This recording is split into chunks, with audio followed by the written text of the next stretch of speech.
નમસ્કાર, spark today ન્યૂઝમાં આપનું હાર્દિક સ્વાગત છે. બોલિવૂડ ટોલિવૂડ પછી અલગ અલગ જગ્યા પર ગુજરાતી મૂવી પણ એક નવું આકર્ષણનું કેન્દ્ર જમાવી રહ્યું છે.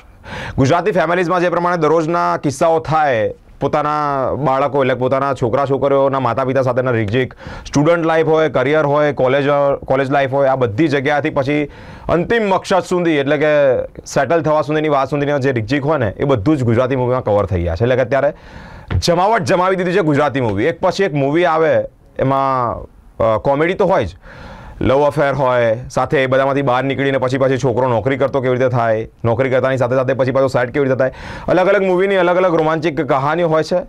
રાત્રે જ્યારે ડિનર કરતી વેળાએ પપ્પા મમ્મી સાથે છોકરાઓ બેસે ને તો એ જોવી ગમે એવી મૂવીઓ એક પછી એક આવી રહી છે. મિત્રો, 3 જાન્યુઆરીએ વિક્ટર 303 મૂવી આવી રહ્યું છે અને તેના સ્ટારકાસ્ટ અમારી વચ્ચે છે.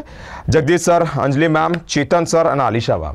આપ તમામનું સ્પાર્ક ટુડે ન્યૂઝમાં હાર્દિક સ્વાગત છે. Thank you. સર, પહેલાં તો કેટલામું મૂવી છે આપનું આ? એક રીતે મારું આ 6th ફિલ્મ છે, આ 6ઠું ફિલ્મ છે મારું. અને બસ આશા રાખીએ છીએ કે લોકોને બહુ ગમશે. અને એક રીતે તમે જુઓ તો 303, જી, એક રીતે તમે જુઓ તો 303 ટોટલ થાય 6. છઠ્ઠી ફિલ્મ છે. લુક હેન્ડસમ છે, એકદમ ભક્કમ લાગો છો. ડેડિકેશન કેટલું છે?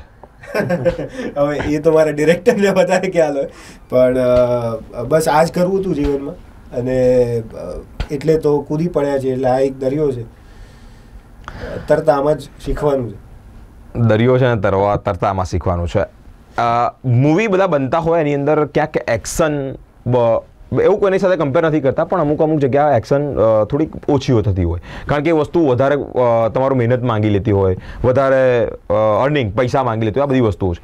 આની અંદર તમારી જે એક્શનો છે ને, કોઈ પાડી દેવાનું, શૂટ થાય એ ટાઈમે પડવાનું, મારવાનું, ગાડી તોડો છો, આ બધામાં બહુ જ વસ્તુઓ એ તમારા શું કહેવાય, ઇમોશન્સ, તમારી એક્શન, આ બધી વસ્તુ માંગતી હોય છે. કેટલી મહેનત લાગી, શું કહેવા માંગો છો?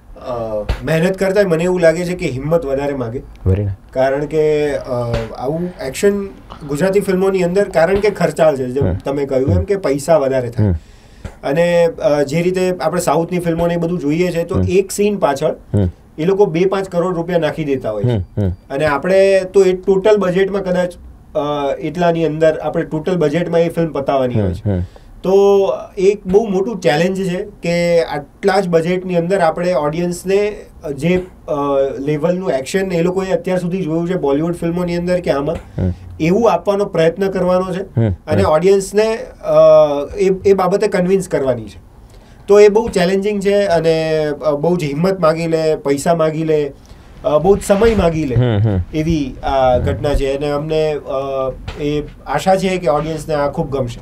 ઓકે સર, તમે પણ યંગ અને હું પણ યંગ, બરાબર. અત્યારની સિચ્યુએશનમાં ટ્રાયંગલ લવ, એક છોકરી બીજાને ગમી, એક છોકરી આને પણ ગમી, હાર્ટબ્રેક થવાના કિસ્સાઓ બહુ વધી રહ્યા છે. Vote would you like to say about this? આ અમારી 6ઠ્ઠી ફિલ્મ છે અને આની પહેલાની એક પણ ફિલ્મોની અંદર મારા પાત્રને એવું થયું છે કે મને કોઈ છોકરી ગમતી હોય પણ એ છોકરીએ મને રિજેક્ટ કર્યો હોય, અથવા તો એ વાર્તાની અંદર મારા જીવનમાં છોકરી હોય જ નહીં, હું છોકરી જંગતો એવું.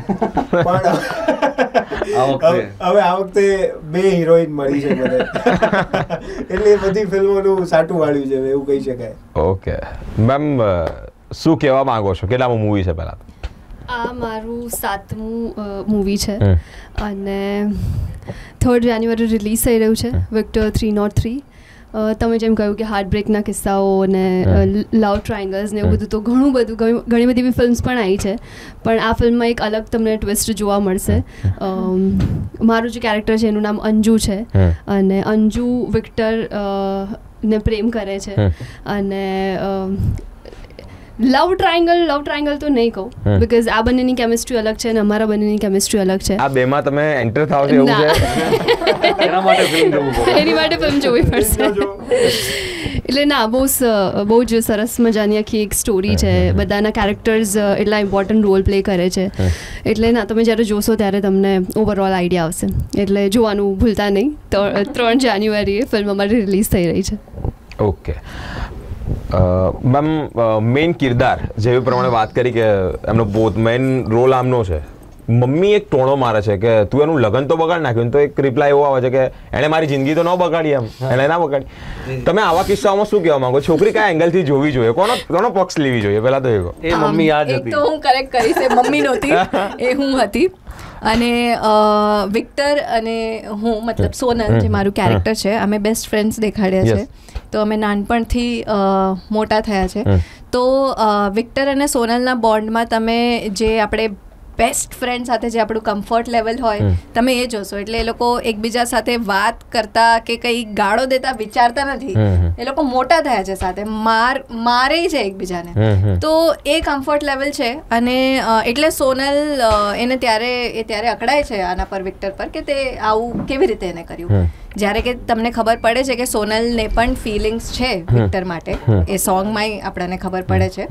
બટ તે છતાંય એ આને કંઈ ગલત એટલે ખોટા રસ્તે જવા નથી દેતી. સો કહેવાય એ મમ્મી જેવું બિહેવિયર હશે એનું. હા, ફ્રેન્ડ છો અને પેલું મેન્ટર કહી શકું ને કે તમે એમને ટ્રીટ કરો છો બધી બાબત.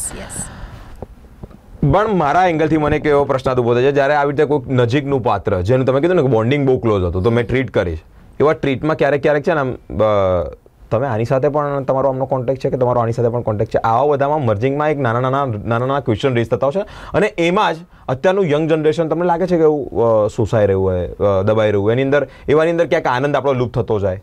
એટલે હું સમજી નહીં કે જ્યારે તમે એમને ટ્રીટ કરો છો, રાઈટ, બરાબર, કે તમારા બંનેનું બોન્ડિંગ બહુ સ્ટ્રોંગ છે, પરંતુ એમને લવ કોઈ બીજા સાથે છે, તમારાથી ટ્રીટ થાય છે, પણ એની જ અંદર બધા અલગ અલગ ક્વેશ્ચન રેઝ થતા હોય. ઓકે, તો એ ટાઈમે મિસઅન્ડરસ્ટેન્ડિંગ થાય છે. એ અન્ડરસ્ટેન્ડિંગમાં સુધારો આવે. શું કહેવા? રિયલ લાઈફમાં કહું, રિયલ લાઈફમાં તો એ આઈ થિંક એ બહુ પર્સનલ એક્સપિરિયન્સ છે. બધાનું એ વસ્તુને ડીલ કરવાની અલગ અલગ રીત હોય છે. બટ હું ફિલ્મની વાત કરું તો સોનલને ખબર જ છે કે વિક્ટરને ફિલિંગ્સ નથી એના માટે, પણ એ બહુ અનકન્ડિશનલી તોય વિક્ટર માટે એટલું જ કેર કરે છે, એને એટલો જ પ્રેમ કરે છે. અને એને ફરક નથી પડતો કે પાછું એને પ્રેમ એ મળે છે કે નહીં, પણ એ તો યાર ઓલ આઉટ જઈને પ્રેમ કરે છે એનાથી. સર, શું કહેવા માંગો છો? આ તો અહીંયા મુદ્દો ઘરમાં આવ્યો છે, કારણ કે પેલા એવું કહે છે કે આમણે એમને એવું કીધું કે તું એ જિંદગી ના ખરાબ કરી નાખી. તમને એ એંગલથી એમણે એવું પેલા અમને રિપ્લાય આપ્યો કે તું મેરેજ તો એનું ખરાબ કરતું, પેલા મને એવું કહે છે કે મારી જિંદગી ના ખરાબ કરી. આ યોગ્ય છે કે પછી આમાં એક અલગ ટ્રાયંગલ આવે? ના, આમાં અગેન એને જે કીધું એ પ્રમાણે આનાથી કેરેક્ટર્સ ખબર પડતી હોય છે આપણને વ્યક્તિઓના, જેમાં આ વિક્ટર એ પ્રકારનો માણસ છે એમ કે એની સાથે જો આ પ્રકારનો દગો થાય તો એ આ હદ સુધી જઈ શકે છે કે જઈને એ છોકરીના લગ્નમાં જઈને ફટાકડા બી ફોડી આવે એમ. જે યોગ્ય છે કે નથી એમાં આપણે નથી પડવું, પણ એ આ પાત્ર આવું કરી શકે છે એવું મને લાગે છે. એમ એ મને એવું લાગે છે કે ના કરવું જોઈએ. ઘણીવાર વ્યવસ્થિત માણસ હોય, સમજદાર માણસ હોય, એને ના કરવું જોઈએ. પણ આ પાત્ર એ નથી હમણાં, અત્યારે હજી એ પાત્ર એવું છે કે આ આટલું રિએક્ટ કરી શકે એમ છે. અને આપણે જોયું છે કે યુવાનો ઘણા એવા રિએક્શનો આપી જ દેતા હોય છે. આપણે નથી તો એ જ રિપ્રેઝેન્ટ કરજો. સમાજનો જ અરીસો છે પિક્ચરો, અને પિક્ચરોમાંથી જ સમાજ શીખે છે, એવું બેઉ વાર્તો છે, બરાબર છે. તો એ બંનેમાંથી આપણે કયું લેવું, એ મને એવું લાગે છે કે અમે જે લીધું છે એવું છે કે સમાજમાં જોયેલું અમે કેરેક્ટરમાં નાખ્યું છે. અને બીજું લવ ટ્રાયેંગલની અંદર બી ઘણીવાર એવું હોય છે આપણને ખબર નથી હોતી કે આપણી આસપાસ જ કોઈક એવી જોરદાર વ્યક્તિ આપણા પ્રેમમાં, અથવા આપણને બી છે એના માટે ફિલિંગ, પણ આપણે કોઈક મૃગજળની પાછળ ભાગતા હોઈએ છીએ. બહુ સાચી વાત. તો એ બી અમે એડ્રેસ કરવાનો ટ્રાય કર્યો છે. અને પણ તેમ છતાંય આ it's a starting of the story. આનાથી પછી આગળ જતાં ઇટ્સ અ રિવેન્જ ડ્રામા. આપણે જેમ કીધું એ પ્રમાણે એક્શન છે વિથ સ્ટોરી.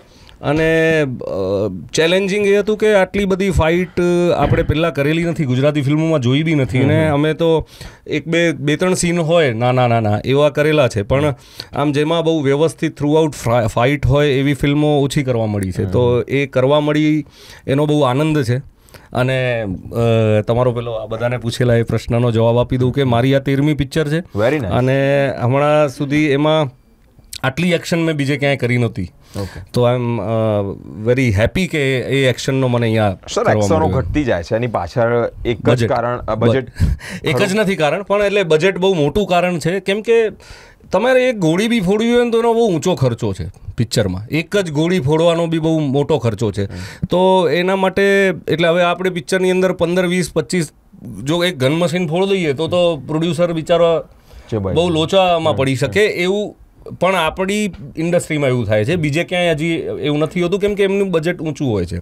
તો મને બહુ આનંદ એ વાતનો છે કે હવે આપણી જનતા એટલી બધી ગુજરાતી ફિલ્મો તરફ વળી છે કે અમારું અમુક બજેટ હવે ઇન્ક્રીઝ કરી શકીએ એવા અમે રિસ્ક લઈ શકીએ એવી પોઝિશન પર પહોંચી ગયા છીએ. અને અમારા આ પ્રોડ્યુસરે, આ ડિરેક્ટરે એવું રિસ્ક લીધું છે, એનો અમને આનંદ છે. Okay okay okay.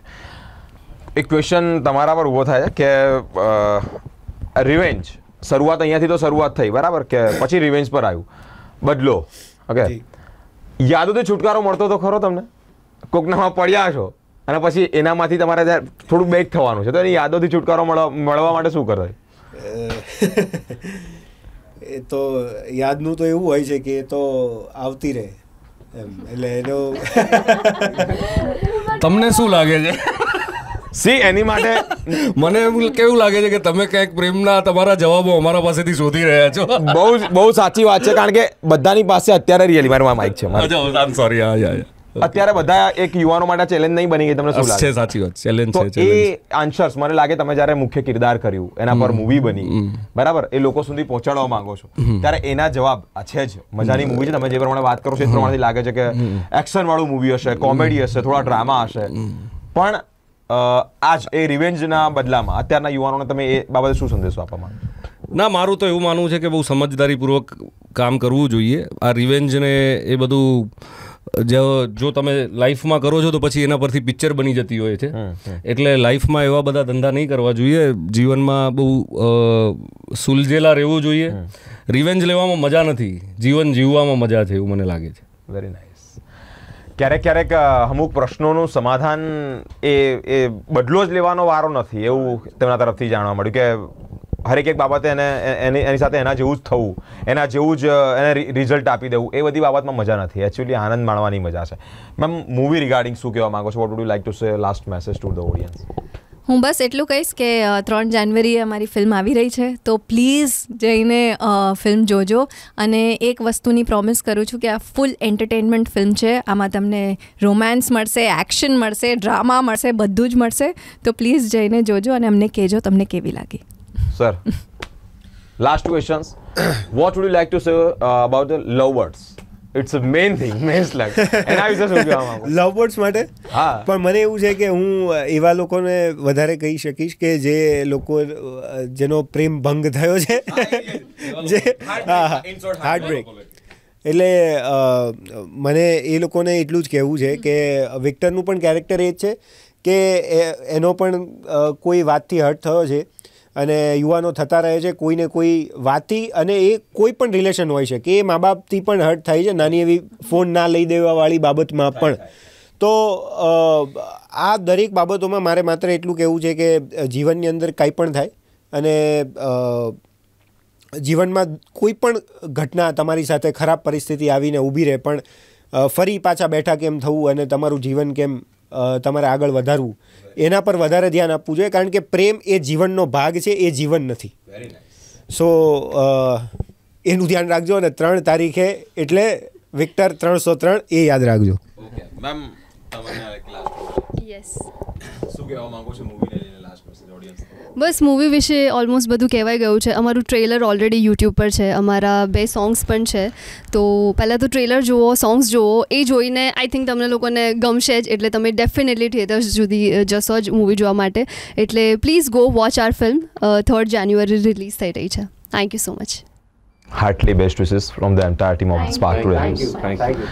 હજી પણ આવી જ મૂવી, કોમેડી મૂવીની સાથે સાથે આપણા બધા જ યુવા વર્ગને અત્યારે જે બધા સંદેશા, જેને જવાબની બહુ જરૂર છે ને, એ બધા જવાબ આ જ મૂવીના કલાકારો આપી દે છે. સરે જે પ્રમાણે વાત કરી એ પ્રમાણે પોતાનું કિરદાર તૂટ્યાનું છે. સી, તમે પડ્યા ને એ વાંક નથી, એ તમારો ગુનો નથી. પડ્યા પછી ઊભું થવાની ડેરિંગ નહીં આવતી ને, તમારો બહુ મોટો વાંક છે. કેમ નથી આવતી? જો કિરદાર કરેલા એક્ટરો જ આવું કહેતા હોય કે થાય, હર્ટ થાય, પોતાના નજીકવાળાને તો તમે એક સત્તા આપી હોય છે કે તમે હર્ટ કરી શકે. મનગમતા વ્યક્તિ સિવાય બીજું તમને કોઈ હર્ટ કરી શકશે નહીં ને. એ જ મૂવી અલગ અલગ વસ્તુઓ આપણને બતાવી રહી છે, એ જ મૂવી અલગ અલગ વસ્તુઓ આપણને શીખવાડી રહી છે. 3 જાન્યુઆરી વિક્ટર 303 ના તમામ સ્ટારકાસ્ટ સાથે વાત કરી. આ મૂવી જોવાનું ચૂકશો નહીં, બિકોઝ વન રીઝન, અલગ અલગ રહસ્યો પણ આ જ મૂવીમાં છે. 3rd જાન્યુઆરી વિક્ટર 303 આપ પણ જોવા અવશ્ય પહોંચો. અલગ અલગ મહાનુભાવો સાથેની વાતચીત અમે આપ સુધી પહોંચાડતા રહીશું. અમારી સાથે સ્પાર્ક ટુડે ન્યૂઝ પર જોડાયેલા રહો. કેમેરામેન ગૌતમ સાથે હું બિરેન, સ્પાર્ક ટુડે ન્યૂઝ.